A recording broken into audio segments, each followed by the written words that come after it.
मित्रों नमस्कार। बहुत संक्षेप में आप लोगों को संधि क्या है इसकी जानकारी दे रहा हूँ, आइए देखें।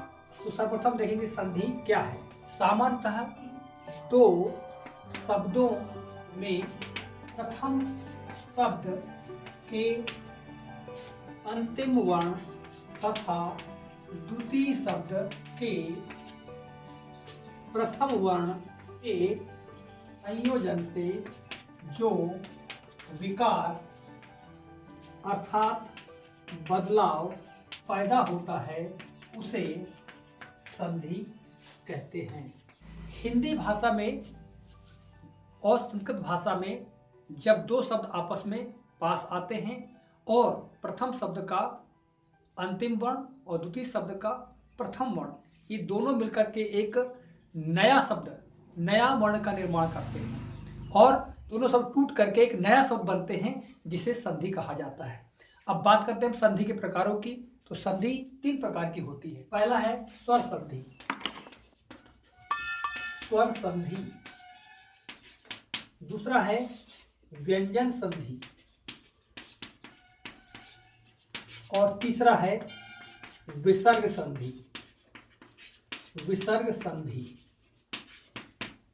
तो देखिए, सर्वप्रथम हम स्वर संधि की बात करेंगे। स्वर संधि में हम देखते हैं कि स्वर संधि उसे कहते हैं जब दो शब्दों में प्रथम शब्द का अंतिम वर्ण और द्वितीय शब्द का प्रथम वर्ण, ये दोनों में स्वर हों और दोनों आपस में मिल करके नया स्वर बन करके एक नए शब्द का निर्माण करते हैं, उसे हम स्वर संधि कहते हैं। उदाहरण के तौर पर देखिए, तो स्वर संधि के अंतर्गत विद्या धन आलय बराबर होता है विद्यालय।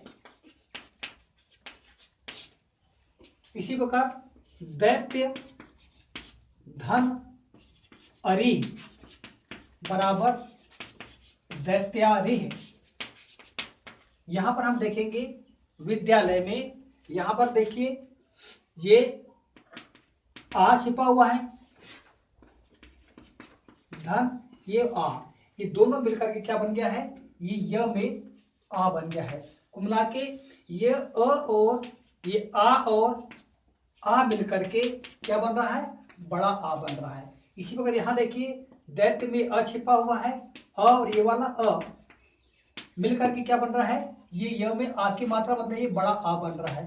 अर्थात दो स्वरों के मिलने से दीर्घ स्वर बनता है। ठीक है।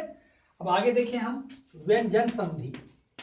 तो व्यंजन संधि किसे कहेंगे।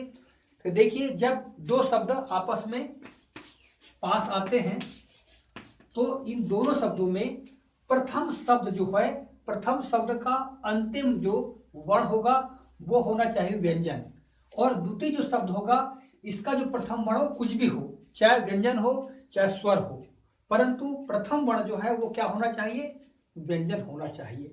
उदाहरण के तौर पर बताना चाहूंगा कि जगत धन नाथ, यहां पर देखिए जगत धन नाथ बराबर क्या होगा, जगन्नाथ होगा।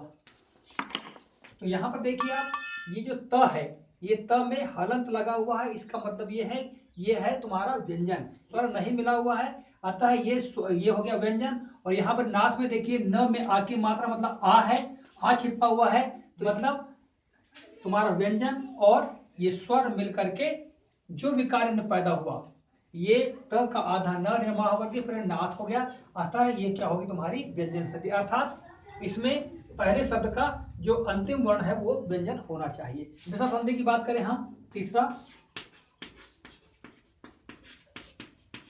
तो विसर्ग संधि में हम देखेंगे कि जिस प्रकार व्यंजन संधि में हमने बात की थी, इसी प्रकार जो पहला दो जो शब्द हैं, तो पहला शब्द का जो अंतिम वर्ण क्या होना चाहिए, अंतिम वर्ण में विसर्ग होना चाहिए। जैसे नमः धन कार बराबर नमस्कार, ये होता है। तो यहां पर देखिए जो अंतिम वर्ण होना चाहिए वो प्रथम शब्द का वो विसर्ग होना चाहिए।